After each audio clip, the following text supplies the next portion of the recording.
Desceu, foi ao inferno e voltou. Opa! Boa noite!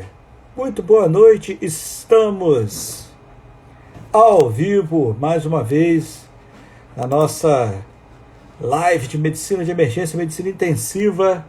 Muito bem-vindos, vamos chegando todos, um de cada vez, vamos encostando, vamos nos aproximamos que vai começar mais uma sessão da nossa dúvida, nossa sessão de dúvidas, hoje temática sobre medicina de emergência, hoje temática sobre medicina intensiva, de um tema que está super na moda, de um tema que está super em voga nesse ano de pandemia. Nós vamos falar sobre ventilação não invasiva. Então, enquanto todo mundo vai entrando aí, vai puxando a sua cadeira, enquanto todo mundo vai pegando a sua pipoca, a gente vai devagarzinho, esperando o pessoal entrar e se aquecer aí para a nossa live de hoje. Eu queria agradecer a presença de todos os senhores, senhoras e senhoritas hoje. Ontem não tivemos live. Um enorme amigo, um dos meus mais próximos amigos, teve perdeu um ente querido. Estava lá, tive que dar lá um apoio a ele. Momentos difíceis sempre. Então agradeço a compreensão de todos. Então, excepcionalmente, a nossa quarta de dúvidas hoje é na quinta. Mas vamos lá, vamos dar seguimento. The life must go on. E cheguem mais, vai ser bem legal. Para quem não me conhece, enquanto o pessoal vai chegando, pegando a cadeira, sentando na pipoca, eu sou o Leonardo Goltaro, eu sou médico intensivista, sou médico emergencista, sou coordenador do programa de medicina intensiva do Vila Velha Hospital e sou coordenador do programa de medicina de emergência da Faculdade Brasileira Multivix, aqui em Vitória. E nossa brincadeira aqui é os 15 minutos mais interessantes de todas as outras especialidades. Deixa eu ajeitar meu fone aqui. De todas as outras especialidades no quais a gente vai papear aqui hoje. Vocês estão me ouvindo bem? Tá legal? O som tá bom? Se o som tá legal, alguém escreve aí, o som tá legal para mim, para eu poder saber se tá tudo certo. Hoje fone de ouvido com bateria full. Se porventura eu falar demais, a bateria cair, chiar, qualquer coisa acontecer, me avisem que eu já estou com reserva aqui na mão. Tá tudo certo, a Lohane. Obrigado, Lohane. Tudo certinho, show de bola. Próximo ponto, alguém por favor escreve aqui embaixo, que eu não consigo ficar escrevendo tudo ao mesmo tempo aqui. Deixem suas perguntas. Alguém escreve que eu vou fixar o comentário aqui para mim. Manda o joinha. O som está bom, obrigado, Lorena. Priscila, Karen, Vitor, o pessoal está entrando. Show de bola. Vamos lá, vamos fixar a nossa pergunta aqui. Vamos começar a falar. Temos algumas perguntas que foram... Aê, Lohane, linda. Lohane e Liliane Colodetes, lindas, obrigado. Fixar comentário. Deixem suas perguntas. Quem quiser fazer pergunta, pessoal, a gente vai tentar fazer mais ou menos a mesma dinâmica que nós fizemos na última live. Eu acho que deu certo, foi legal. Então você bota na pergunta aqui, ó, aqui do lado de cá de vocês, ou do lado de lá, porque às vezes a tela está invertida, então eu não sei. Mas um de dois cantinhos da tela aqui tem um balãozinho e um ponto de interrogação. Deixa a pergunta ali, porque ela fica salva. E aí no final eu consigo clicar nela, abrir e meter bronca. Se você mandar no feed aqui de comentários, pode ser que eu consiga ler, pode ser que não. E aí pode ser que eu consiga responder, pode ser que eu consiga que não responder. Então, ao final da live, se você fizer direitinho, deixar sua pergunta no local certo, ela vai ser respondida, nem que seja com o sonoro não sei, porque o que a gente sabe.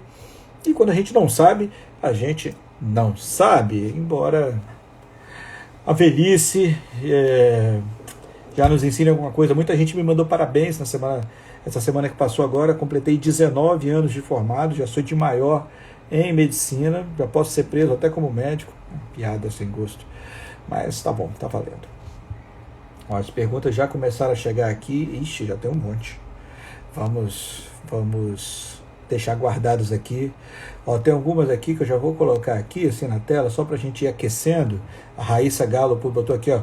Diferença entre CPAP e BIPAP. Qual escolher? Raíssa, fica na live aí que a gente vai falar ao longo do dia de hoje, tá bom? Deixa eu ver o que mais que tem aqui. Você tem algumas coisas aqui que a gente vai falar. E, ó, doutora Ju Fiorotti, reumato e acupuntura, com indicações e contraindicações de VNI, também vamos falar aqui hoje. Então fiquem aí, acompanhem com a gente que vai rolar. Bom, acho que sem mais delongas, já estou 5 minutos aqui, não é enrolando, jamais, é esperando o pessoal entrar e se aquecer. Por favor, quem não pegou ainda, pega papel e caneta, que a gente vai falar algumas coisas conceituais. É importante que você desenhe. Você não vai precisar de longas anotações, mas uma coisa ou outra eu acho que vale a pena você registrar, até para ir esquematizando o raciocínio. Aqui a gente fazendo live, Instagram, a tela quadrada, vertical, então nem sempre dá para projetar uma imagem, alguma coisa mais interessante. Então é importante que você acompanhe comigo o raciocínio que a gente vai tentar fazer aqui. Beleza? Deixa eu tentar ver se eu boto uma fotinha aqui para vocês, para a gente começar. Vamos ver se vai dar certo. Isso aqui é uma coisa que eu estou tentando fazer inédito aqui, para mim, né? Óbvio. Para a gente fazer na live de hoje. Eu deixei as coisas separadas aqui no desktop e separadas aqui no celular. Espera aí que não é esse agora, não é esse botão. Meu Deus do céu. Esse slide vai passar, tá, gente? Não se estressem, mas eu estou tentando achar o certo para a gente começar a brincadeira. Vai começar a brincadeira. Aê! Beleza. Desconfigurou mais do que eu esperava. Eu botei os slides na vertical, tá mais desconfigurado do que eu esperava, mas não tem problema. Eu estou acostumado a fazer sem slide mesmo. A gente vai aqui que o papo vai rolar bem. Muito bem. Hoje falando de ventilação não invasiva, é algo super, mega, ultra importante na coisa toda que está rolando. Nós estamos rolando, vocês sabem, o meio de uma epidemia de insuficiência respiratória causado por seu amigo, o meu amigo, não, nosso inimigo, coronavírus, disease, o Covid-19. E, cara, tá sendo punk, tá sendo horrível. E quando a gente fala de uma epidemia de insuficiência respiratória, o tratamento padrão de insuficiência respiratória é, sem dúvida, a oferta de suplementação de oxigênio, né? A gente fala, além do tratamento específico de cada doença, né, do antibiótico, caso infecção, do corticoide, quando tem Covid, dependente de oxigênio, e de, enfim, do broncodilatador, quando tem broncoespasmo, do corticoide para uma crise de asma, etc, etc, etc. Além da parte medicamentosa, na parte de suporte, a gente tem como padrão aí a suplementação de oxigênio e a ventilação mecânica. Quando a gente fala de dispositivos para ventilação mecânica por pressão positiva, está aí na tela de vocês, né? Quais são os dispositivos de ventilação mecânica positiva mais comuns que a gente tem? Agora estou aprendendo a mexer nisso aqui, aprender a tirar a foto. Estava tentando voltar com a minha cara aqui para vocês.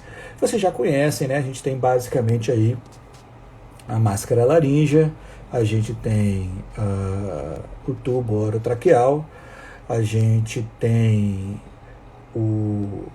a cânula de traqueostomia, e aqui embaixo da minha foto, aqui, ó, da minha cara feia aqui, tem até um dispositivo que nem tem mais no mercado, que é o Combitubo, que não pegou, era uma boa ideia, um tubo que você podia botar às cegas, mas que não pegou muito, por questões comerciais, enfim. Mas aí a gente fala assim, mas vamos fazer ventilação não invasiva. E aí o primeiro ponto que a gente precisa destacar para vocês é que ventilação não invasiva é uma ventilação mecânica por pressão positiva. O que quer dizer quando a gente fala que é por pressão positiva? Quando a gente fala que é uma ventilação mecânica de pressão positiva, isso quer dizer que tem algo soprando o ar para dentro do paciente. Isso difere da ventilação mecânica por pressão negativa, que já existiu, embora não exista mais.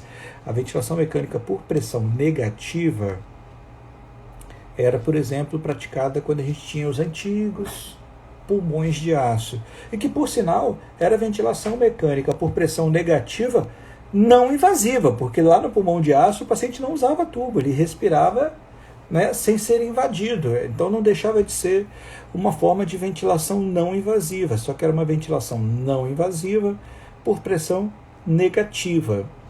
O que quer dizer pressão negativa?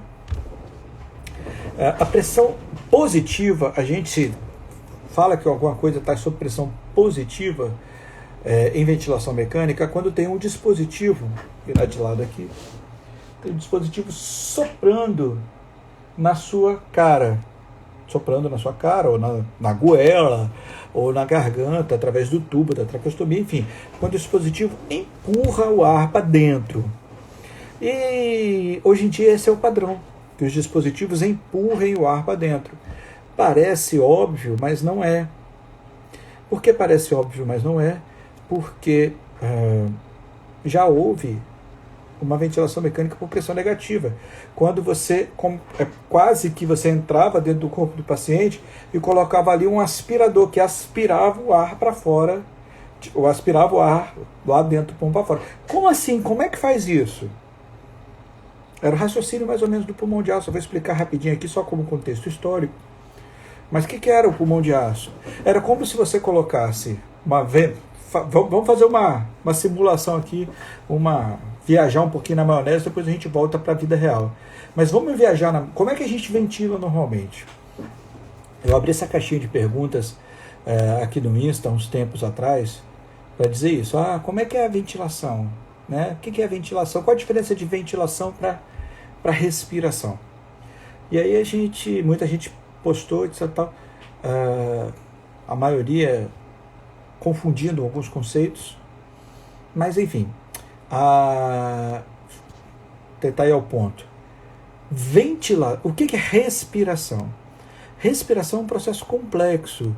É tão complexo que se você for abrir o livro de fisiologia, o mais tradicional que a gente tem, que é o Guyton, ele sequer tem a definição de respiração. Ele fala que a respiração é um processo que envolve múltiplas coisas, múltiplas fases, como a ventilação, como o comando neural, como o transporte de oxigênio, etc. Mas ele não fala respiração é. A respiração tem fases, mas não fala o que ela é. E ventilação, o que é ventilação? Ventilação nada mais, nada menos é do que a capacidade, a propriedade de produzir vento. Ventilação é a capacidade de produzir vento. E o que é vento? Vento é ar em movimento. Se você sacudir, abanar e estiver movimentando o ar, isso é ventilação. Então o termo correto é ventilação mecânica mesmo, não é respirador, porque ventilação mecânica, o respirador, a única coisa que ele faz, o ventilador, é produzir vento, ele movimenta o ar de um lado para o outro. Ele não respira, ele não transporta gás, ele não faz comando neural, nada disso. Então o ventilador mecânico é o correto. E aí, nesse ventilador mecânico, a gente tem dois tipos de ventilação. A ventilação por pressão positiva, que é quando algo está jogando ar para dentro de você, está te abanando, e a ventilação mecânica por pressão negativa. Como assim? Como é que isso seria? Imagina, hipoteticamente, que você colocasse duas ventosas aqui no tórax do paciente e você levantasse o tórax do paciente, você forçasse o levantamento dos arcos costais, ou que você pudesse colocar uma ventosa ali no diafragma por dentro do paciente e você abaixasse o diafragma. Isso aumentaria o volume da caixa torácica, diminuiria a pressão dentro do tórax, e aí a pressão dentro do tórax se daria menor do que a pressão aqui do ar ambiente. E aí, por diferença de pressão, o vento venta. Então, beleza. O que é ventilação? É o ato de produzir vento. O que é vento? Vento é ar em movimento. E por que que o ar se movimenta? E aí eu vou falar uma coisa fundamental para entender ventilação mecânica. Se você puder anotar aí, cara, anota aí as 3 palavras mais importantes de todas as minhas aulas de ventilação mecânica. Hoje a gente vai falar de não invasiva especificamente, mas quando eu for falar de invasiva também vale. Anota aí, escreve aqui na caixinha de comentários para saber que vocês estão escutando, que vocês estão ouvindo. Fiz alguma pergunta, surgiu alguma dúvida, não sabe o que responder, escreve 3 palavras: diferença de pressão. Tudo em ventilação mecânica, ou quase tudo é exagero, mas quase tudo em ventilação mecânica, e não invasiva também vale, se explica por... Escreve aqui, escreve no seu papel, escreve aqui pra gente: diferença de pressão. As coisas se explicam e se resolvem por diferença de pressão. Então, não sabe, surgiu uma dúvida, não sabe o que está rolando, o que está acontecendo? Diferença de pressão. Ah, e aí o que acontece? Diferença de pressão. Por que que o vento venta? Se o ventilador é meramente uma máquina de produzir vento, acreditem, o ventilador é uma máquina de produzir vento, e vento é ar em movimento. Por quê? É a próxima pergunta, né? Por que que o ar se movimenta? Não são os anjinhos do Senhor que fazem o ar se movimentar. O ar se movimenta por diferença de pressão. Ele vai da região de maior pressão para a região de menor pressão. Indo da diferença de maior pressão para a diferença de menor pressão, ele se movimenta.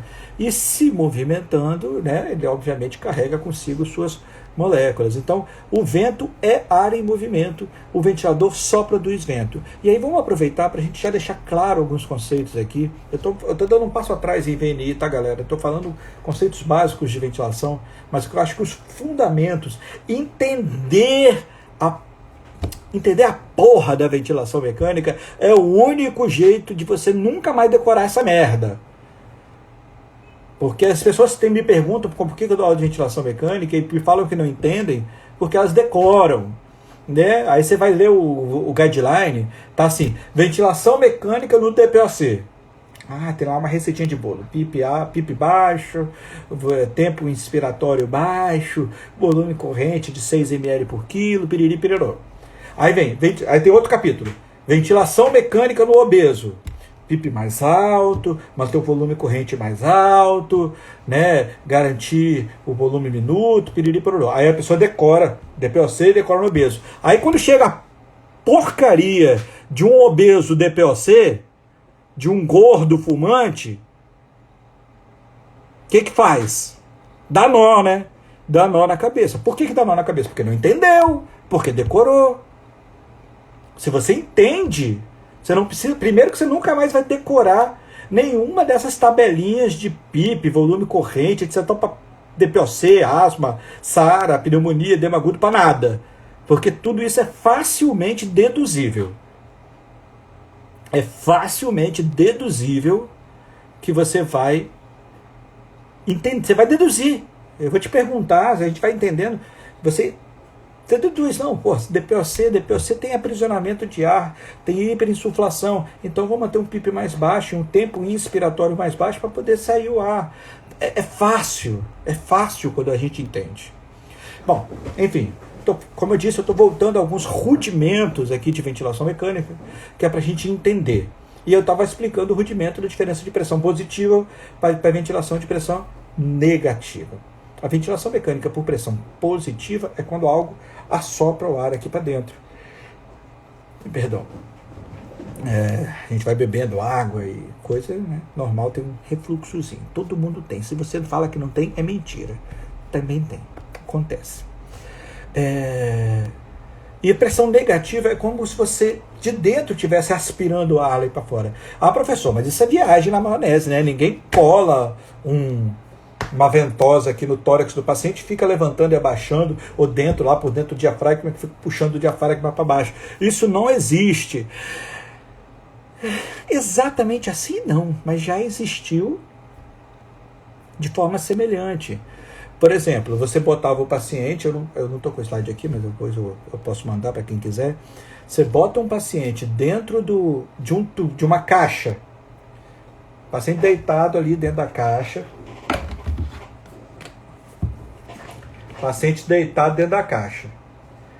Caixa vai até aqui. Cabeça para fora, corpo para dentro. Caixa hermeticamente fechada, exceto, obviamente, pelo buraco através do qual a cabeça sai. Aí você vai e abaixa a pressão dentro dessa caixa.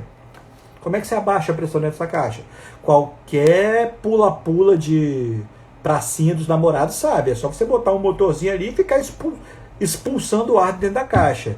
Se você expulsa o ar de dentro da caixa, onde está o corpo, cabeça pro lado de fora, corpo, o ar que está do lado de fora da caixa, do cilindro, tende a entrar dentro da caixa para poder equilibrar. Lembra? 3 palavras mais importantes sobre tudo que tem em ventilação mecânica: diferença de pressão. Se você diminui a quantidade de ar que está aqui dentro, obviamente a pressão atmosférica aqui dentro vai cair, porque tem menos ar.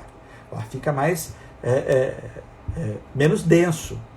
E ficando menos denso, o ar tende a entrar para compensar, porque essa é uma lei da natureza. As coisas na natureza acontecem por diferença de pressão. Se você ganha R$100 num plantão aqui e ganha 50 na outra cidade, a tendência é que o pessoal da outra cidade, por estar mais pressionado pelo salário baixo, migre para cá, porque aqui o plantão vale 100. Se você tem 2 vestibulares de medicina, e as 2 faculdades são de igual qualidade, piriri pororô. Um é 300 por 1, o vestibular. A outra é 5 por 1. Aonde é que o pessoal vai prestar vestibular? Na de 5 por 1. E aí, é massa essa lei da natureza, porque as coisas tendem a se equilibrar. Por quê?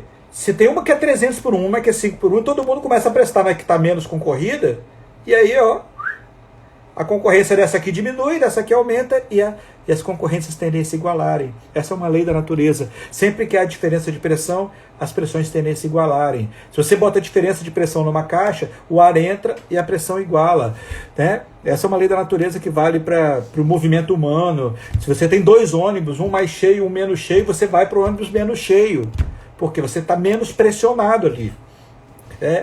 Se um leão tem 2 territórios ali para escolher, um tem mais caça, outro tem menos caça, ele vai para onde está mais caça, porque onde tem menos caça ele passa mais fome, ele está mais pressionado. E o ar, acontece isso também com água, com líquidos, né? Lei da hidrostática, lei do movimento dos gases. O ar entra aonde tem menos pressão. Então você botou o paciente dentro da bendita caixa e tirou a pressão de dentro da caixa e só tem a cabeça para o lado de fora, o ar vai tender a entrar da caixa. Como a caixa está fechada e só tem a cabeça para o lado de fora, o que acontece aqui? O ar vai ter que entrar pelo único buraco que está disponível para entrar na caixa, que é... lá vou eu botar o dedo no nariz em rede mundial. Não vou. Não vou fazer isso com vocês, né? Mas o ar vai entrar pelo único buraco. Vai entrar pelo nariz e pela boca do paciente. E a hora que ele entrar pelo nariz e pela boca do paciente, adivinha onde ele vai parar? Tchan, tchan, tchan, tchan, tchan, tchan, tchan, tchan, e temos aí o primeiro ventilador não invasivo da história, que foi o pulmão de aço. O pulmão de aço tinha 1000 problemas, já foi abandonado, a gente não usa mais. Mas ele era uma ventilação mecânica não invasiva. Por que não invasiva? Porque você não entubava o paciente. Era uma ventilação mecânica não invasiva por pressão negativa. Por que negativa? Porque você diminuía a pressão no sistema para o paciente respirar. Isso não acontece mais, isso não existe mais. Hoje o que a gente tem é ventilação mecânica por pressão positiva. Quando é invasivo, a gente faz ventilação mecânica por pressão positiva com esses dispositivos aqui, ó. Tubo, máscara laríngea, traqueostomia, tá? E quando é não invasivo, o que a gente tem? Quais são as nossas interfaces que a gente tem? As interfaces de tipo máscara. A gente tem a máscara só, vou ficar aqui de lado aqui, ó, só pega aqui no nariz, ela só veda aqui no nariz. Essa é a máscara tipo nasal, muito comum para quem usa ventilação não invasiva, para a apneia do sono, por exemplo, para dormir, cara que ronca muito. A gente tem a máscara maiorzinha, que ela pega aqui, ó, nasal e oral. oronasal. Essa talvez seja a mais comum, a mais disseminada, tá? Tem a outra que vai pegar aqui, ó, tá aqui no canto da foto, vai pegar aqui por cima aqui da sobrancelha, vai contornar. Tem outra que pega a face toda, são as chamadas de facial total, ou full face. E ainda tem o capacete, que está aqui na foto, o helmet, que é quando você acopla e veda o paciente aqui, é como se fosse um elmo, você veste e o paciente veste aqui. Tem uma modelo loura aqui com cara de psicopata usando um helmet, que pode ser interessante eles. E aí, já pegando a pergunta da Lorena Mulin, que está aqui, beleza, galera? Que bom que vocês estão aqui, vocês estejam aqui comigo, tá? Ninguém sai, ninguém larga a mão de ninguém. Lohane, Laísa, Priscila, tô vendo vocês aqui, vai mandando. E aí, pegando a pergunta aqui, e ninguém larga a mão de ninguém, como é que eu tiro isso daqui agora? Cadê a próxima foto? Foto. Eita, cacete, espera aí.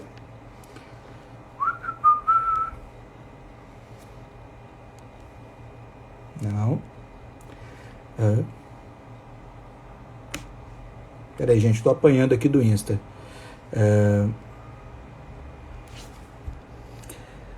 Bom, enquanto eu vou apanhando aqui do Insta, eu vou falando, porque o raciocínio já está na cabeça. Qual que é o melhor kit? Qual que é o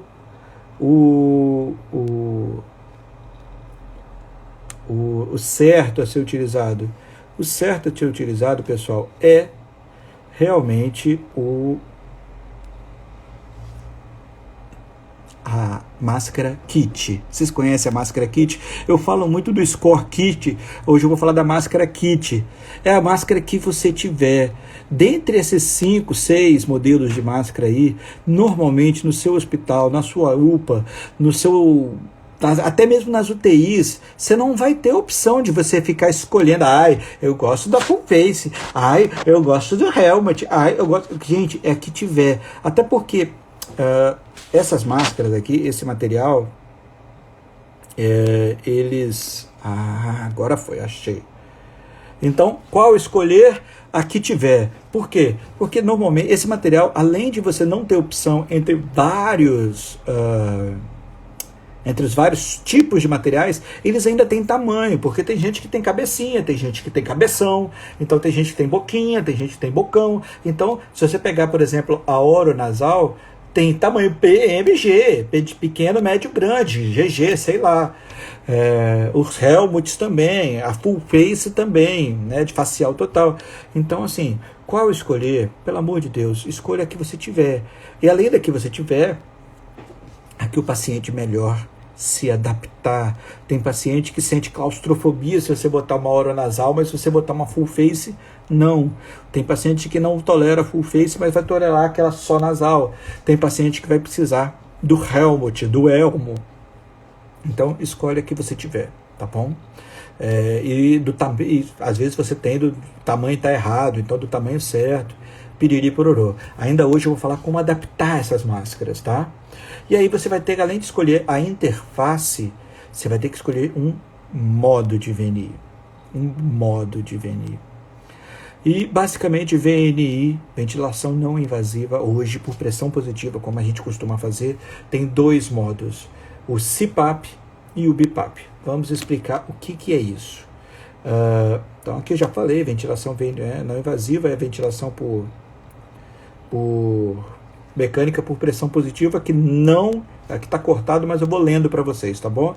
VNI é a ventilação mecânica por pressão positiva, não se usa mais por pressão negativa, ventilação mecânica por pressão positiva, que não utiliza próteses traqueais, tá? Se você faz não invasivo. E basicamente tem 2 modos, a VNI e o CPAP e o BiPAP, tá bom? Por que a gente curte VNI? Antes de eu falar de explicar o CPAP e o BiPAP, por que a gente curte VNI? Por que VNI é legal? A VNI é legal e deve ser mega utilizada porque ela tem várias vantagens. Ela diminui o retorno venoso, ela aumenta a pressão nas vias aéreas, ela mantém alvéolos abertos, desfavorece, ela atrapalha, ela impede o atelectrauma, que é aquele... O que é o atelectrauma?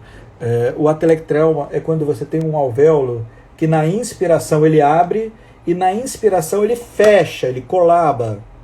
Só que alvéolo é um bicho metido a besta, né? Alvéolo não colaba, alvéolo faz atelectasia. Então ele abre na ins e faz atelectasia na ex. Abre na ins e faz atelectasia na ex. É como se você ficasse um velcro que ficasse abre e fecha, abre e fecha, abre e fecha. Esse abrir e fechar de alvéolos, ele faz mal, ele gera inflamação pulmonar. E essa inflamação pulmonar causada pelo repetitivo abrir e fechar dos alvéolos, a gente chama de atelectrauma. Quando você bota o paciente em pressão positiva e mantém a pressão positiva, você está favorecendo que os alvéolos mantenham-se abertos. E mantendo-se abertos, você favorece que eles não façam esse abrir e fechar que inflama, né?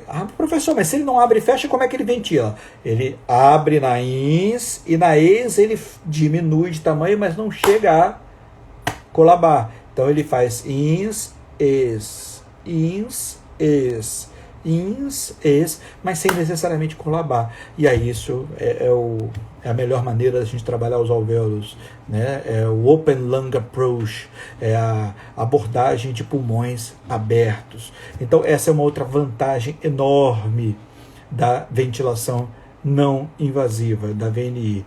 Ela aumenta, mantendo mais alvéolos abertos, além de evitar o atelectrauma, a VNI aumenta a superfície de troca gasosa e diminui o trabalho respiratório, porque você está ajudando o paciente, tá?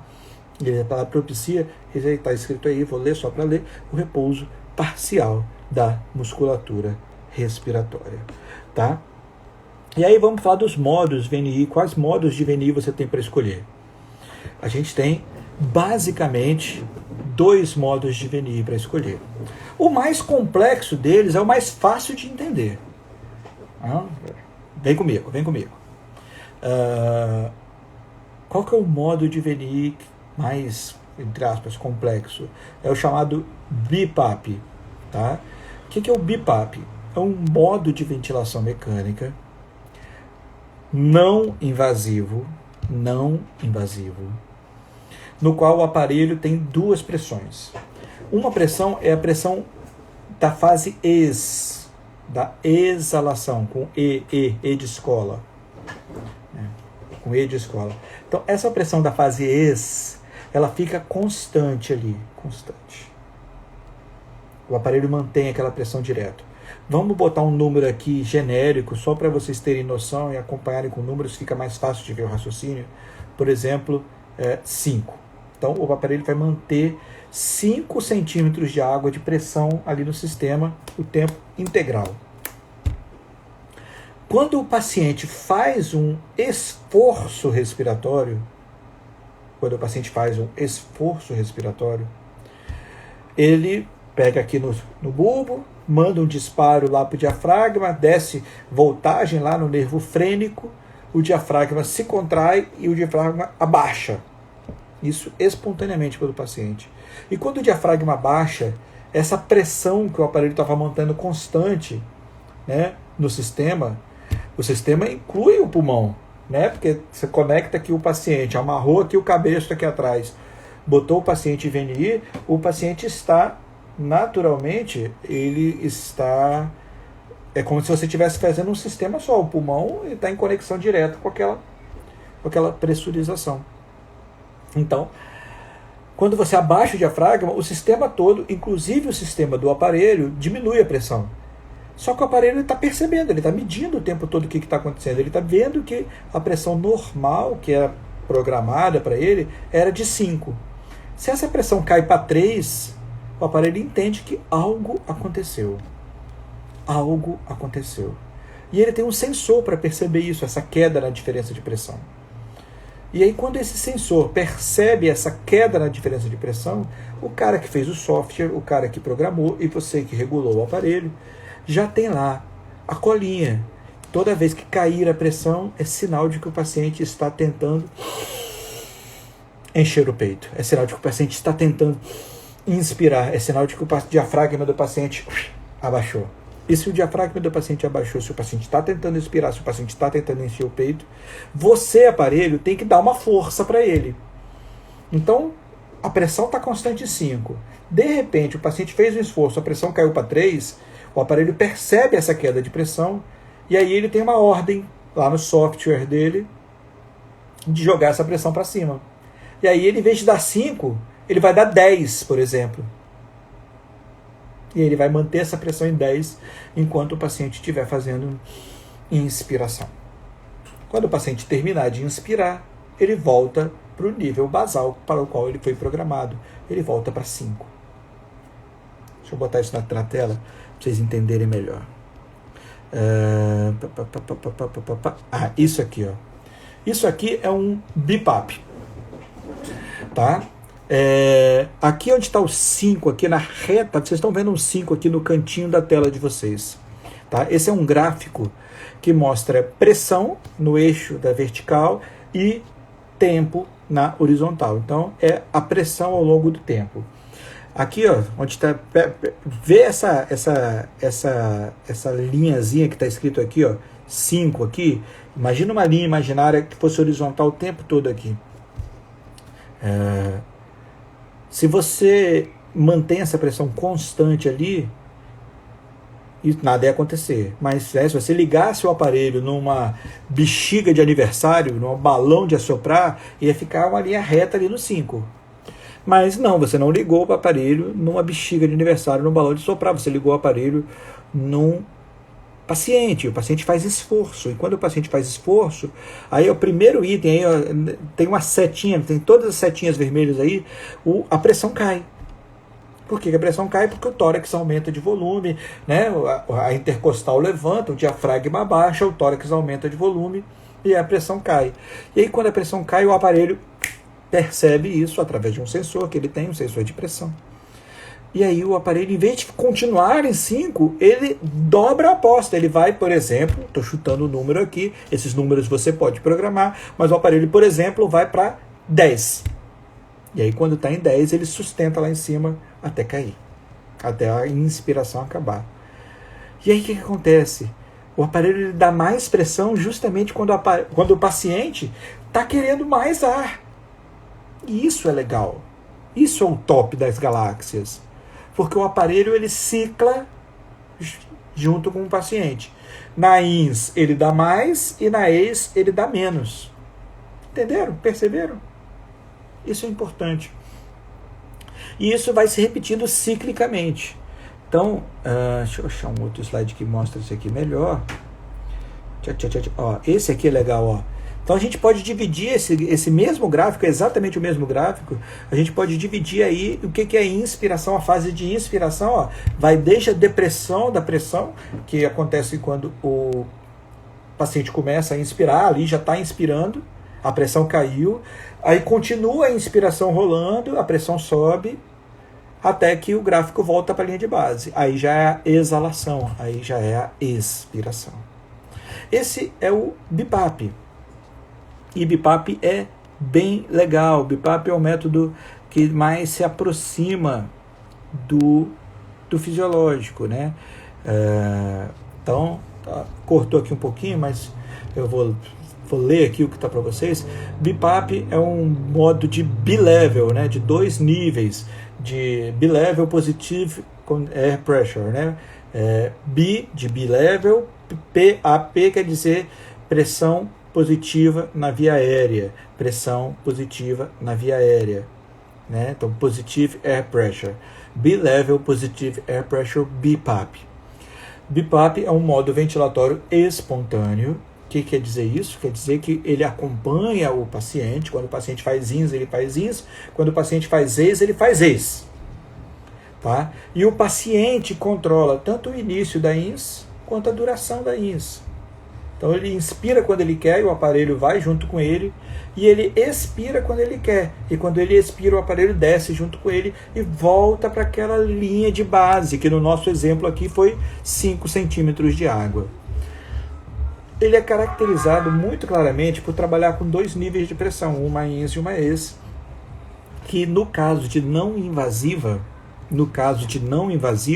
a gente vai chamar de IPAP e EPAP, I de pressão da INS e E de pressão da ES. Tá? Vou fazer um spoiler aqui, não é o tema da aula de hoje, mas se fosse PSV, se fosse ventilação invasiva, se fosse o paciente intubado, ia ser exatamente o mesmo raciocínio, só que em vez de IPAP a gente ia chamar de pressão de suporte, e em vez de EPAP a gente ia chamar de PIP. Quer dizer que PIP é a mesma coisa que EPAP? Grosso modo é a mesmíssima coisa. Via de regra, a gente usa a semântica de para IPA, para invasiva. Quando a gente fala em invasiva, a gente vai falar de pressão de suporte. Quando fala em invasiva, a gente vai falar de PIP. E quando a gente fala de não invasiva, a gente vai falar de IPAP, não de pressão de suporte, e de EPAP, de escola, em vez de falar de PIP.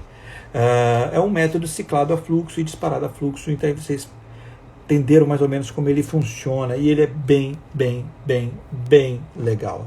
Eu acho que BIPAP é bem legal. Agora, ele não é o único método que existe. Existe um outro método que a gente chama CPAP. O que é o CPAP? O CPAP, deixa eu achar aqui só para botar na tela para vocês acompanharem o raciocínio e a gente tentar fazer isso o mais didático possível. Eu nem sempre uso slides aqui nas apresentações, mas às vezes, hoje eu achei que valia a pena tentar. Se não der certo, nas próximas vezes a gente não usa. Enfim, o slide do CPAP não entrou, que delícia. O slide do CPAP não entrou, mas isso não é problema. Nós estamos preparados para todas as intercorrências. O que é o CPAP, galera? CPAP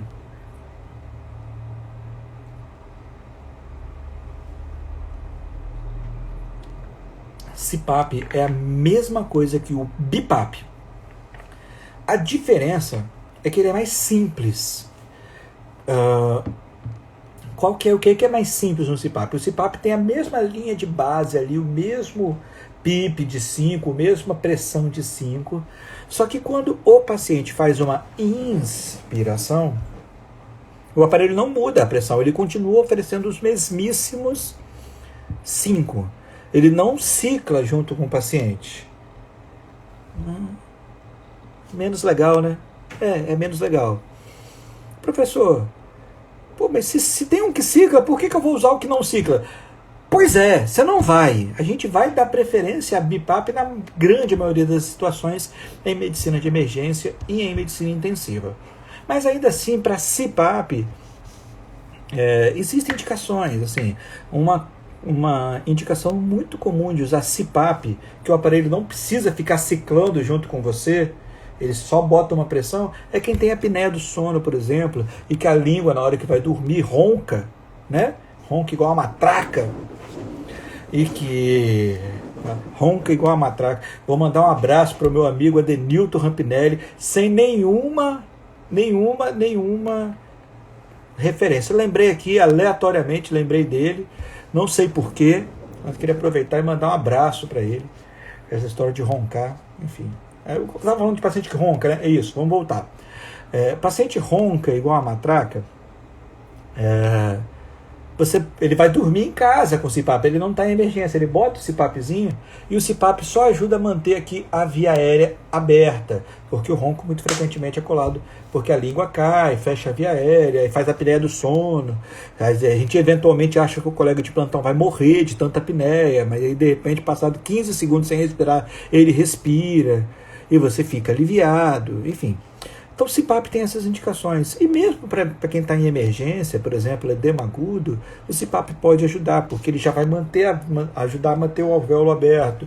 Mesmo quem está em DPOC descompensado, o CPAP vai ajudar, que ele vai ajudar a manter o alvéolo aberto. Então ele ajuda a manter a via aérea aberta, ele ajuda a manter o alvéolo aberto, ele dá pressão nas vias aéreas, ele aumenta a superfície de troca. Pô, professor, mas o BIPAP faz tudo isso e mais sincrônico, mais legal. Também acho. Mas entenda, não é porque tem um mais legal que o CPAP, que é menos legal, não é legal. CPAP também é legal. Ele é menos legal, Mas é legal. Se você só tem ele, usa. Tá valendo. Beleza? Então, é isso. A gente já falou. Eu vou recolocar aqui na tela rapidinho. Já falamos sobre qual interface escolher. Já falei para vocês e vou repetir. Escolhe a interface KIT. A que tiver, aqui o paciente melhor se adaptar. E já falamos sobre os dois modos de VNI mais comuns, o CPAP e o BiPAP, tá? Lembrando que esse aqui é o BiPAP, tá bom? Ele tem 2 níveis de pressão. Beleza, dito isso, vamos chegar aonde mais interessa. Os erros mais comuns de VNI. Quando é que a gente deve usar VNI? Quais que são as indicações de VNI? Como que a gente desembola esse troço? Antes de eu falar sobre indicação de VNI, deixa eu falar do erro mais comum de VNI. O erro mais comum de VNI é usar VNI em quem não deve usar VNI, em pacientes que apresentam contraindicação, em pacientes que não podem ser submetidos à ventilação mecânica não invasiva. Então, qual que são as contraindicações mais comuns de VNI? E essa é uma pergunta que estava aqui, ó. A diferença entre BiPAP e CPAP, qual escolher? Acho que eu já coloquei aqui. E tinha uma outra pergunta aqui, indicações e contraindicações. As indicações de VNI, as indicações e contraindicações de VNI. Vamos começar pelas contraindicações de VNI. Quando você não deve botar a porcaria da VNI no paciente. Temos aqui claramente uma indicação, uma contraindicação e meia que é absoluta. Por que eu estou chamando isso de 1,5? A primeira indicação, contraindicação absoluta, no qual você não pode botar VNI no paciente, é botar VNI no porcaria do paciente que está parado. PCR. Não use VNI em paciente parado. Não use VNI em paciente parado. Não pode, está errado, está fazendo merda. E qual que é a segunda indicação? A segunda contraindicação absoluta é aquele paciente que não está parado, mas está quase parando. É o paciente que tem uma insuficiência respiratória franca, cianótico, sudoreico, francamente descompensado. Aquele muito descompensado, não bote VNI. Ele precisa ser intubado prontamente. Você não vai ficar atrasando a VNI, a intubação, porque ele já vai para o tubo de qualquer jeito. Se ele está tão grave assim, ele vai para o tubo. Você não vai atrasar a intubação meramente pelo fato, para fazer uma tentativa heróica de VNI. Não faça isso, tá? Então, assim, insuficiência respiratória grave ou PCR, nunca, jamais, sequer tente a ventilação não invasiva. Essas são contraindicações absolutas. Tem contraindicação relativa? Tem. As contraindicações relativas, elas devem ser analisadas caso a caso. E aqui talvez vale uma mais... porque o pessoal fala assim, rebaixamento do nível de consciência é contraindicação a VNI. Nem sempre. Paciente que tem rebaixamento do nível de consciência eventualmente pode se beneficiar de VNI. Principalmente se o rebaixamento do nível de consciência for secundário à carbonarcose, à hipercapnia. Se o paciente estiver toxemiado por CO2, você bota na VNI, ele sai, ele acorda. VNI pode fazer despertar o nível de consciência. Um minutinho aqui. Só fechando aqui, o ar-condicionado está fugindo, gente, peraí.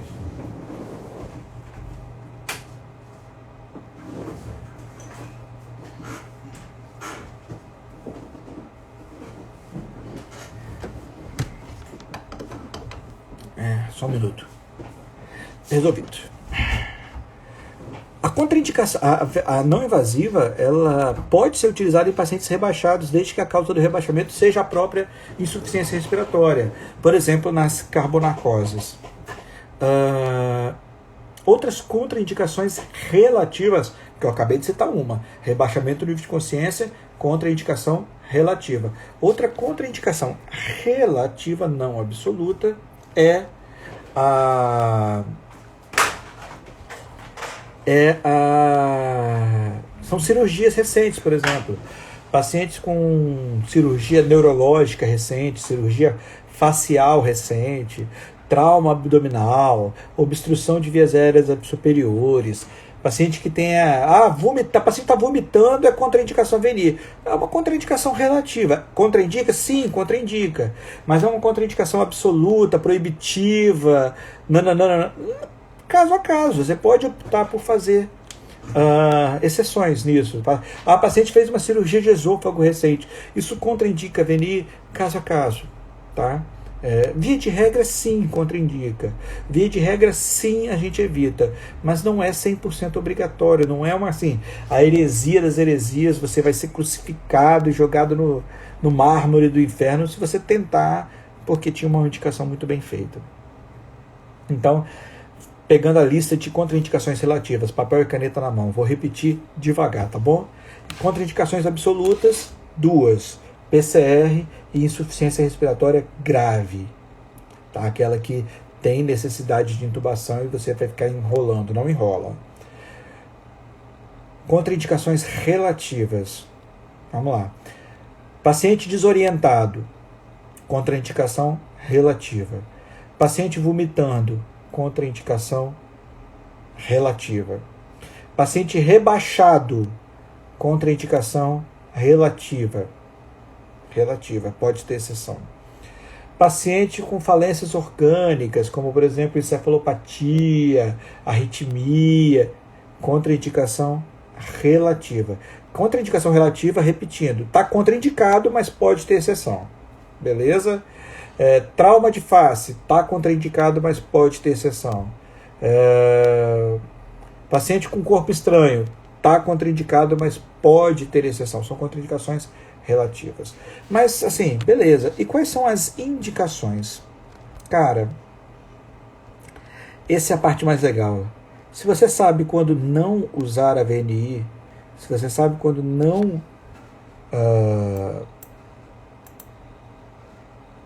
fazer besteira, se você sabe que você não vai exagerar na coisa toda, a parte mais legal é que quando é que você tenta VNI, a gente vai tentar VNI em praticamente todas as outras insuficiências respiratórias. Opa! Garotinho! A gente vai tentar VNI em praticamente todo mundo, todo o resto da galera. O que isso quer dizer? Se não tiver uma das relativas, que eventualmente você pode fazer exceção. Se não tiver uma das absolutas, que não faça exceção, tá em insuficiência respiratória, você pode tentar VNI. Então, a gente pode tentar VNI no edema agudo, a gente pode tentar VNI no DPOC, a gente pode tentar VNI na asma, a gente pode tentar VNI na pneumocistose, na pneumonia, na sepse, no Covid. Tudo isso pode tentar VNI sem problema nenhum. E olha só, os estudos mostram que quando o problema respiratório que o paciente está passando é a insuficiência respiratória do tipo 1, qual que é o tipo 1? É aquela que se caracteriza por dificuldade de oxigênio, né? Então, ela caracteristicamente é hipoxêmica. A VNI, ela funciona em torno de 50% dos casos. 50% dos pacientes ficam na VNI, outros 50% dos pacientes têm que ser intubados. Quando a insuficiência respiratória do tipo 2, ou seja, retenção de CO2, a VNI tem um índice de sucesso maior, chegando a 75% de sucesso nos melhores centros. Professor, 50% só vale a pena tentar, o negócio só tem 50% de chance de funcionar? Cara, vale muito. Sabe por quê? Porque é 50% de chance de ter um tubo na goela. É 50% de chance a menos de ficar sedado 3, 4, 5 dias. De ter todos os problemas que a ventilação mecânica invasiva traz. Você precisa sedar menos o paciente, menos bloqueio, menos sedação, menos invasão, menos tudo. Menos pneumonia associada à ventilação mecânica, menos tudo. Então, 50% de chance, desde que não esteja naquela lista lá de contraindicações, é uma excelente chance para quem tem insuficiência respiratória hipoxêmica. E se for do tipo hipercápnica, que é tipo 2, 75% de chance de melhorar. Então tem que tentar VNI. Tem que tentar VNI. Bárbara Rê está perguntando aqui, posso fazer VNI no TEP? Pode.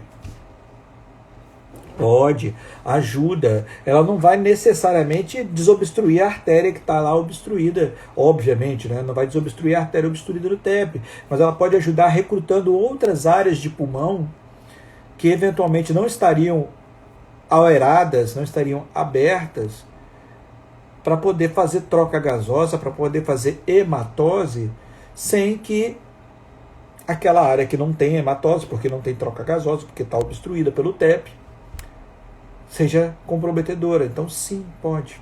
Beleza? Então, indicações de VNI, as mais clássicas são essas. Todo paciente com insuficiência respiratória você pode tentar. Quando é que você tem que tentar? Porque poder tentar é uma coisa, mas você tem que tentar. Quais são os casos que estão muito claramente associados a sucesso? 2, talvez 3. Vamos lá. A gente necessariamente tenta. É má prática você não tentar VNI em DPOC descompensado. E é má prática não tentar VNI em edema agudo de pulmão. Esses 2 pacientes têm que ser tentados. Outros pacientes, como pacientes idosos com insuficiência respiratória, pacientes obesos com insuficiência respiratória, esses são indicações relativas, né? Não são indicações absolutas. Então, o consenso de ventilação mecânica brasileiro, ele fala isso, ele recomenda, a recomendação que você tem que fazer, é má prática você não tentar em DPOC e em edema agudo. E ele sugere em várias outras situações. Por exemplo, paciente com pneumonia, paciente com asma, paciente com mesmo SARAs mais leves, pode ser tentado. E em pós-operatórios em geral, paciente que ficou mais de 72 horas entubado, paciente que ficou idoso que ficou entubado, vítima de trauma que ficou entubado, vítima de AVE que ficou entubado, IC que ficou entubado. Na verdade, assim, você vai pegar aqui a indicação relativa, agora eu estou falando de indicação, a indicação relativa é praticamente para todo mundo que não tem a contraindicação. Tá?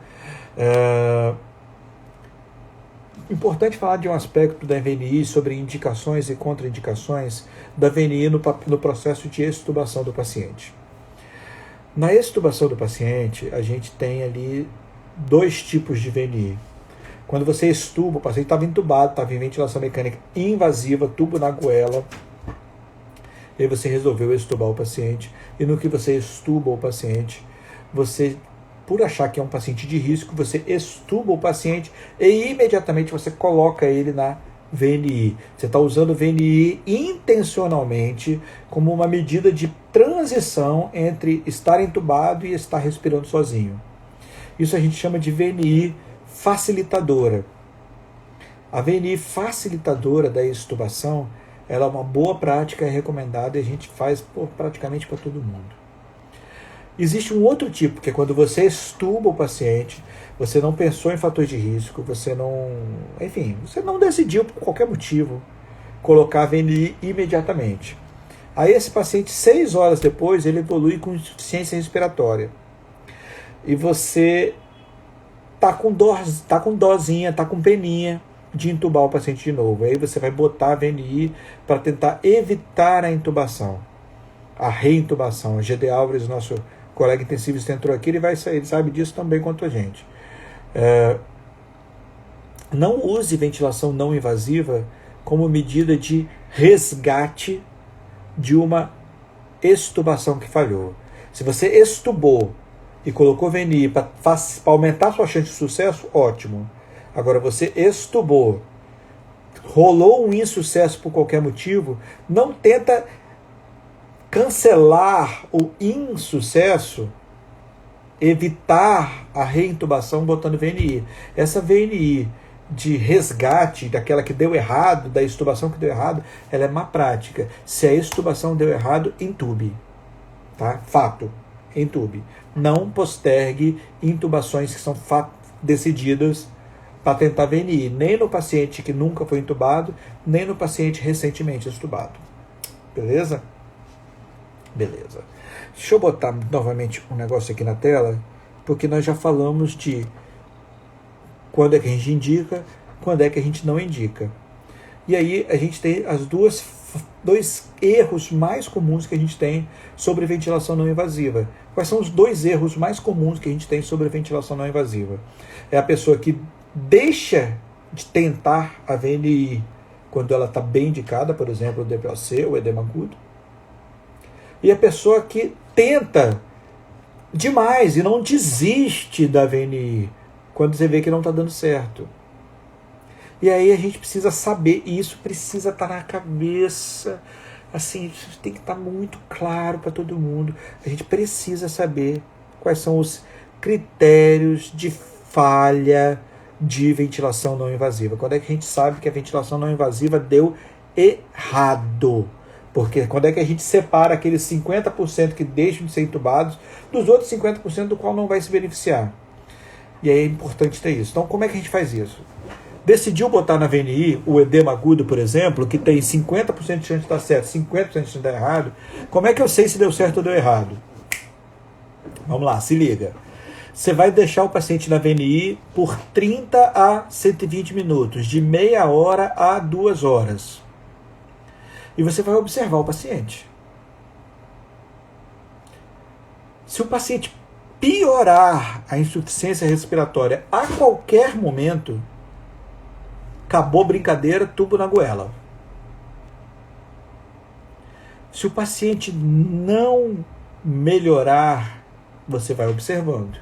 Até quando? Até o limite de 120 minutos. Deu 120 minutos, o paciente tem que ter melhorado alguma coisa. Ele tem que ter melhorado a frequência respiratória, o volume corrente, o nível de consciência, o uso de musculatura acessória, a gasometria. O paciente tem que ter melhorado. Se o paciente, após 2 horas de VNI, não apresentou nenhuma resposta, desista da VNI e intuba o paciente. Parte para invasiva. Então, isso é muito importante. Saber quando você falhou a VNI. O que é falhar a VNI?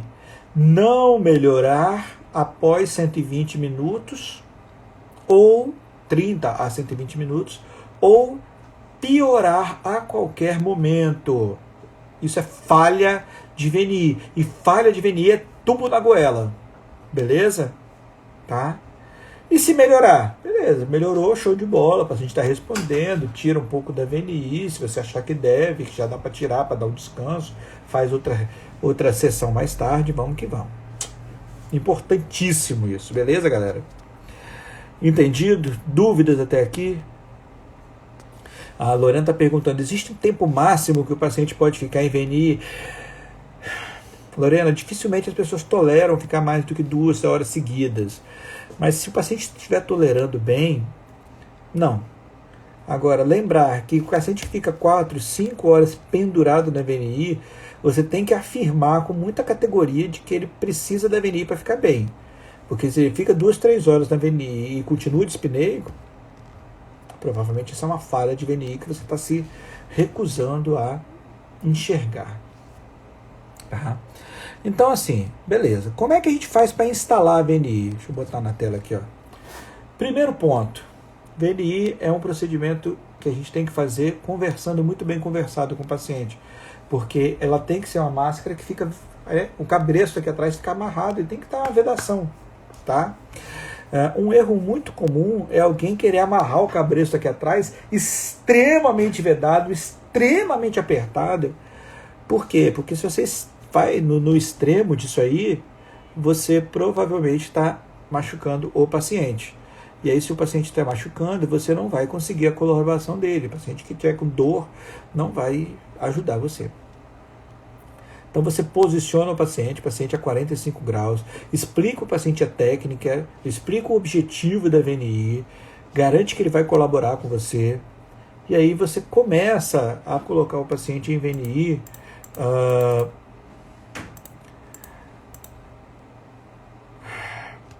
conectando a máscara no ventilador, liga o ventilador, programa os alarmes, não esquece de programar os alarmes e botar uma tolerância bem grande para o alarme, porque VNI tem vazamento, VNI vaza mesmo.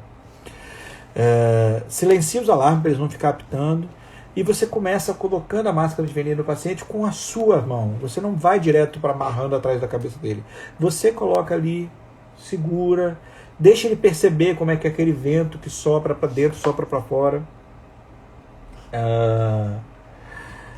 E aí você vai vendo, e à medida que o paciente estiver tolerando, você vai partindo para o próximo ponto. Você sempre começa com ajustes iniciais baixos, com um IPAP e um EPAP baixos, e vai subindo, porque aquela pressurização que fica no sistema, ela incomoda, e ela incomodando o paciente, se você começar com níveis muito altos, o paciente pode realmente ter menos tolerância. Eu recomendo começar com um PIP de 0, um EPAP de 0, e um IPAP de 6, 7, 8, e aí você vai subindo isso lentamente até que você chegue nos níveis que você programou. O oxigênio, pode deixar ele vir cá. Vem cá. O oxigênio a gente programa sempre 80, 90, 100%. Se você partiu para VNI, você vai já botar uma fração de oxigênio maior, tá? Mas você começa a 100%, e depois, ó, quem quer participar da live aqui? O Einstein. Einstein agora não dá, meu amor. Você começa a 100%, e depois você vai titulando o oxigênio para usar a menor fração inspirada possível, que deixa o paciente bem, tá? Que é bem, saturando acima de 92, 93%, tá? E isso aí você vai acompanhando os pacientes. Uma vez que você fez tudo isso, o paciente já conectou com a mão, você começou com pressão baixinha, você ainda está com a máscara na mão, você ainda está segurando a máscara ali no paciente. Isso vai subindo devagarzinho. Aí sim, você amarra atrás da cabeça, bota o cabresto. Lembra que tem que ficar fechado, mas não precisa ficar hermeticamente fechado. É normal ter vazamento, né? Um certo grau de vazamento. Os aparelhos modernos, eles já estão programados para tolerar esse vazamento. Cuidado muito com a orelha. Muito comum machucar na orelha, machucar na face. Se estiver machucando, a VNI não vai dar certo. Você precisa ter muita paciência na hora de colocar o cabresto. Precisa ter muito jeito. Se precisar, bota placa de hidrogel, bota o que for quer que seja para proteger. Não deixa a orelha ficar dobrada, amassada. E aí, sim, depois que estiver bem instalado, paciente sincrônico, tudo dando certo, você vai ligar o aparelho, deixar lá conectado, e aí você deixa o paciente lá um tempo e vai observando a coisa toda. E aí quanto tempo? Já falei, 30 a 120 minutos. Tá beleza, galera? Beleza. A gente precisa prevenir, precisamos prevenir que as coisas deem errado. Prevenção de erros é fundamental. A gente não pode trocar o pneu com o carro assim, né? Vai dar merda, vai dar ruim. Então, para a gente prevenir que as coisas deem errado, é importante seguir esse passo a passo. As complicações mais comuns de VNI, a complicação mais comum é realmente a sensação de desconforto e o vazamento, que pode ocorrer aí de 30% a 50% dos pacientes. Complicações graves, aqui embaixo nesse slide, como pneumonia aspirativa, como outros problemas, elas são raras. Então, assim, PCR relacionado a VNI, Isso é muito raro, é menos que 5%. Pneumotórax, né? Você botou VNI, botou muita pressão, fez um pneumotórax no paciente, é menos de 5%. As complicações mais comuns são coisas menos graves, como irritação ocular, porque o vento fica aqui, resseca a mucosa ocular, vazamento, claustrofobia, né? Que muitos pacientes queixam. Isso é mais comum, mas não é algo perigoso. Então a VNI ela é uma terapia bem segura, tá bom? Então você já sabe quando colocar VNI, já sabe quando não colocar VNI, você já sabe quando desistir da VNI. Muito importante ter os critérios de falha da VNI na cabeça. A gente não pode esquecer de falhar a VNI. E aí a gente vai colocar VNI, vai subir as pressões pouco a pouco, começa segurando com a mão, amarra atrás da cabeça e vamos, que isso vai dar certo, isso é bem legal. Aparelho para VNI. Um bom aparelho resolve tudo? Um bom aparelho ajuda bastante, sem dúvida. Mas dá para fazer VNI com praticamente qualquer ventilador mecânico moderno. E lembrar que um bom aparelho, se você não souber utilizar ele, se você não souber dirigir, ele não vai passar da esquina com você. Então, cuidado, né? Amantes de carros nesse momento estão com dor, estão tendo uma angina, mas é isso. Tudo bem? Bom, eu tenho um último aspecto para falar. Vamos falar sobre vazamentos. Vazamentos de ventilação mecânica não invasiva. O primeiro aspecto que eu tenho para dizer é o seguinte: existem dois tipos de aparelho para VNI. Esse aqui, que é o mais comum, que vocês estão vendo aqui, que é o que a gente tem nos hospitais, nas emergências. Esse é o mais utilizado por quem faz medicina de emergência, medicina intensiva, que são os ventiladores mecânicos comuns que a gente usa no dia a dia. Eles, vocês podem perceber, eu acho que todo mundo tem essa vivência já. Esses são ventiladores que têm duas alças, né? A alça, o circuitozinho, tem duas alças. Aquilo é a alça de ins e a alça de expiração. É quando entra ar e quando sai ar. Então é um circuito de alça dupla, beleza? Mas existem também esses aparelhos aqui. São os CPAPs nasais, muitas vezes utilizados para o paciente dormir, ou às vezes, muito frequentemente, por serem portáteis, poderem ser utilizados em casa, em home care, em clínicas de transição, em enfermarias, são conectados frequentemente na traqueostomia de pacientes mais crônicos. Esse circuito, como vocês podem ver aí na foto, é um circuito de alça simples. Ele só tem uma alça. A ins e a ex vai pelo mesmo local. E esse circuito ele tem um ponto de vazamento ali no ponto onde a máscara se acopla com o circuito, com a alça. E esse vazamento ele é normal. Tem gente que, com muito amor no coração, quando vê esse vazamento, vem com um esparadrapo de Lúcifer e vai vedar o vazamento e tampa o buraquinho onde é para vazar, é feito para vazar. Por que é feito para vazar? Porque é para evitar que o sistema fique pressurizado demais, porque já que não tem a alça de vazamento, não tem a alça de expiração, precisa ter um buraquinho de vazamento. E alguém vem lá e está vazando, e creu com o esparadrapo de Lúcifer lá. Não façam isso. Se o circuito for de alça simples, deixa o buraquinho do vazamento lá, tá bom?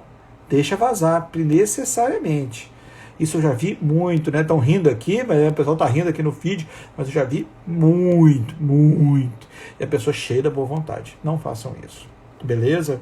O vazamento está lá de propósito e ele é feito para ser vazado. Já são 21h29, eu estou falando aqui há 1h e pouco, praticamente sozinho, então eu tentei dar uma passada aqui para vocês com as coisas mais comuns de ventilação mecânica não invasiva, desde o histórico, começa lá na ventilação tipo pulmão de aço, até como ele funciona, que é algo que assopra.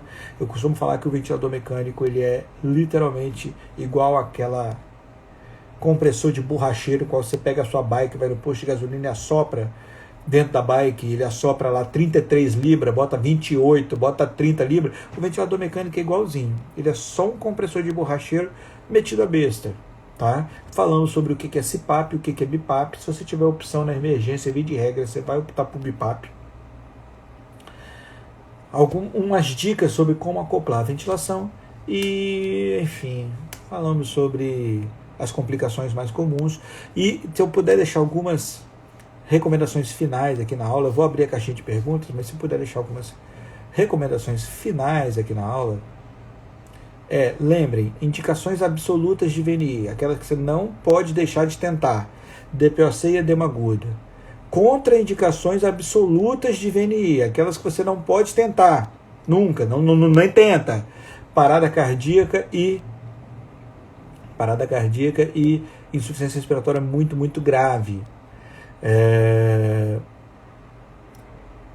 Sinais de falha da ventilação não invasiva.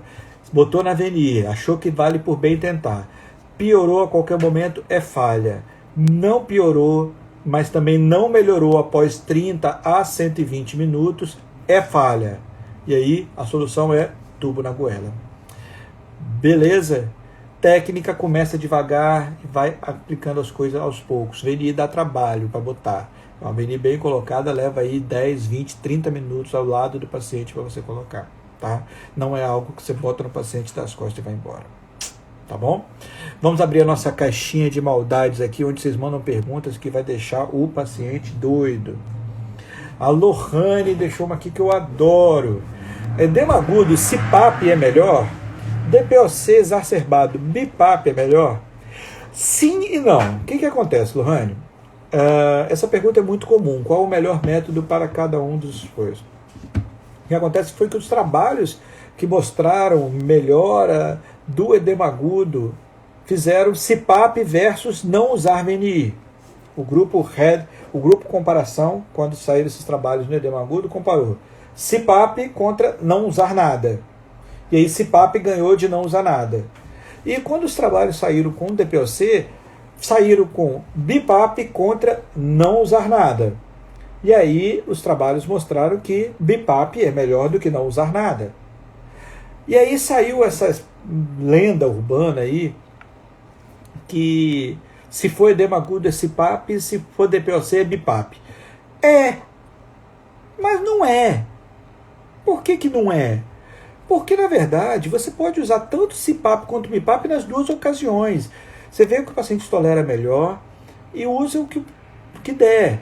Eu prefiro usar BIPAP sempre, tá? Mas se alguém perguntar no pé do livro ali, perguntinha de prova, com pegadinha, qual que é o método que está mais indicado, você vai responder CPAP para edema agudo e BIPAP para DPOC. Mas todos os dois estão indicados. Não sei se ficou claro, mas... Bom, se não ficou, depois vocês mandam a pergunta de novo para mim, tá bom? Vamos lá, vamos zerar essa caixinha de perguntas. No DPOC exacerbado sempre BIPAP? Sim, sempre BIPAP, sempre que possível. Aqui. Beijo para Dona Malice, Dona Maria Alice, nossa mascote. Eu não sei, Dona Maria Alice, eu posso chamar a senhora de mascote? A senhora fica chateada? Não. Por favor, manda aqui. Se eu não puder, você fala. Eu vou chamar de mascote a partir de agora. Mas se a senhora não gostar, é muito respeitosamente, com muito carinho. Se a senhora não gostar, a senhora me avisa que eu paro, a gente bota pra, sei lá, ídala da live. Não sei. Beijo pra ela. Deixa eu ver aqui. Após melhoras do parâmetro clínico e da gaso, faremos de mame. Seria diminuindo o IPAP e o EPAP gradativamente? Normalmente a gente não faz a gente não costuma falar muito em desmame da VNI. Mas sim, você pode tanto ir diminuindo o IPAP e o EPAP gradativamente, como você pode tirar, deixar um tempo fora, quando voltar você já volta com um parâmetro menor. A gente espera tanto o DPOC descompensado quanto o edema agudo, que são os dois exemplos mais clássicos, que eles melhorem após algumas horas de VNI, algumas sessões, 1, 2, 3 sessões, você tenha resolvido a parada, tá bom? Existe superioridade entre os métodos, já falei. Existe superioridade entre as máscaras? Existe. Qual? Via de regra, os pacientes se toleram melhor a full face. Mas, cara, quem vai dizer a melhor máscara para o seu paciente específico é ele. Agora, já falei, estou repetindo aqui, não se iluda que você vai ter milhares de máscaras para escolher. Normalmente não tem. Então você vai usar a kit. Aqui tiver. Vamos lá. Fístula de esôfago. Pode fazer VNI? Contraindicação relativa. Contraindicação relativa.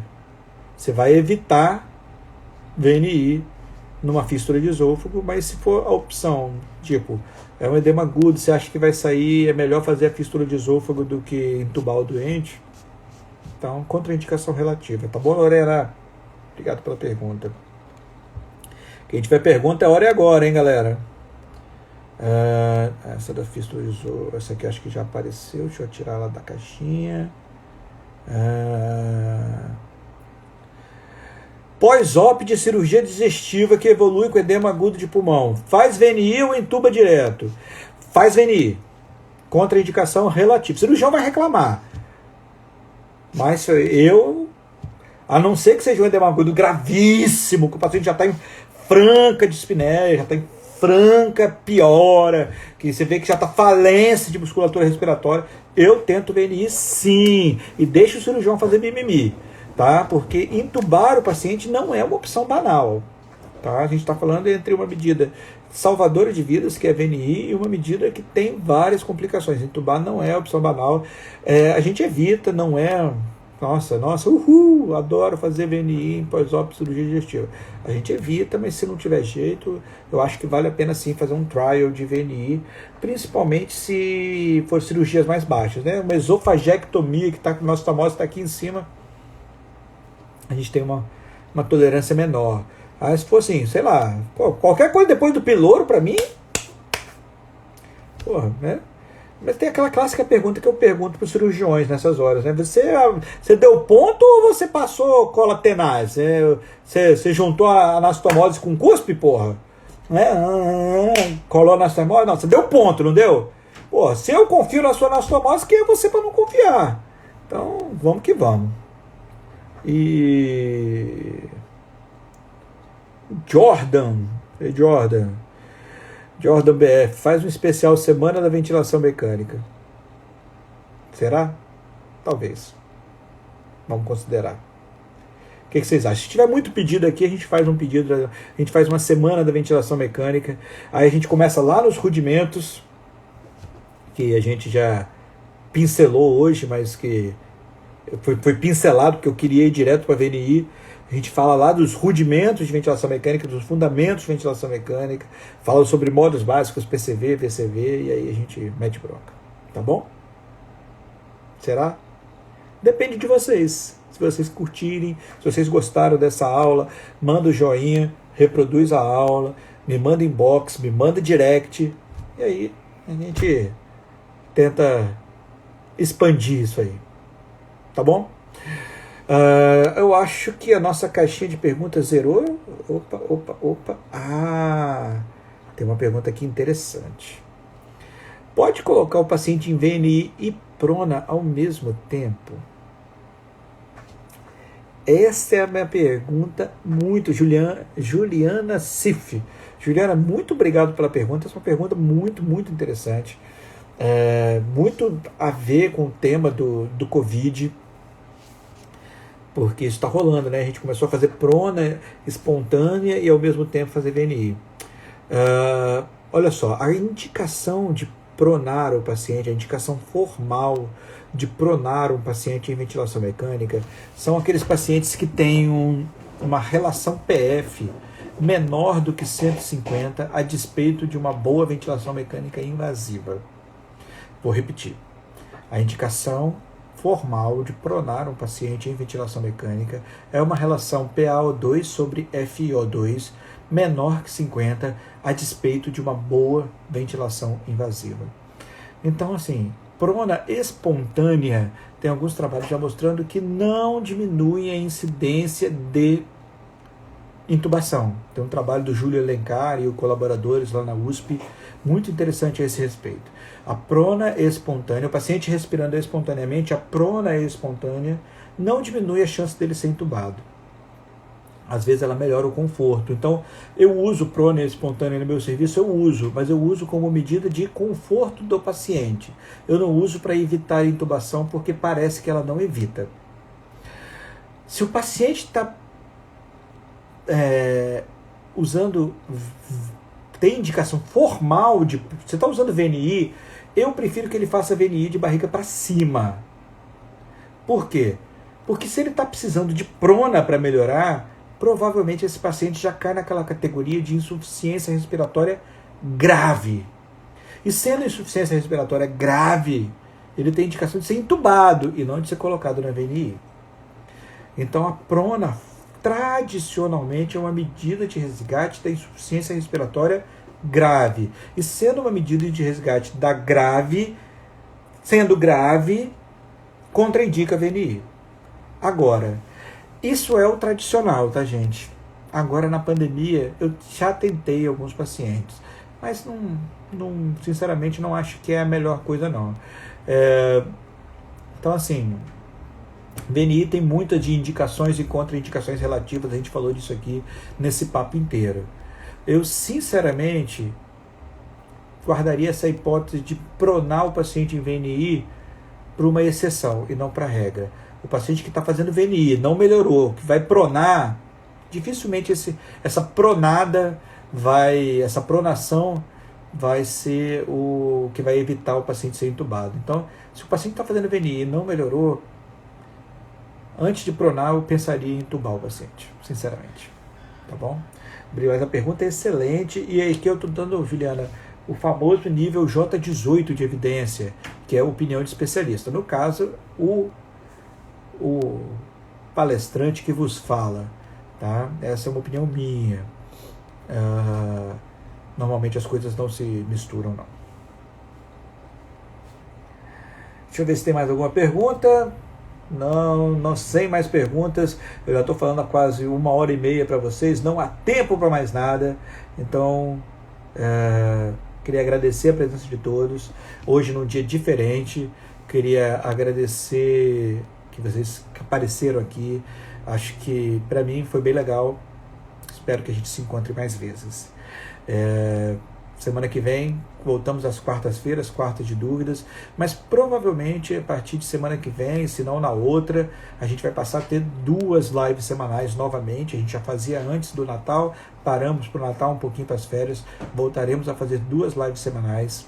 E aí a gente vai escolher, vocês vão escolher aí no formato da audiência, se é quarto de dúvidas, se é de sessão tira dúvidas, se é aula temática, conforme vocês acharem melhor. Gostou dessa aula? Ajuda aí, divulga. Quanto mais gente interage na aula, mais divertida ela fica. Quanto mais perguntas legais na aula, mais dúvidas a gente tira. Então, encaminha para um amigo que precisa saber disso, que acha que é interessante o material. Tá bom? Quem quiser participar do grupo de WhatsApp, e que a gente divulga artigos científicos. Ontem mesmo a gente já divulgou o pré-print do Corona, que infelizmente, eu não vou ficar alongando aqui, a live não é sobre corona, mas que infelizmente é da colchicina no corona, que foi muito mais frustrante do que a gente gostaria.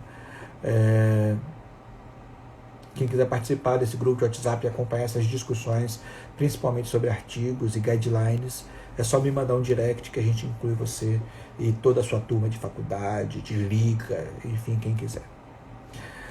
Chega, né? Vamos descansar. Durmam com Deus, fiquem bem e todo dia tem post aqui. Segue a gente, vai ser legal. Tchau.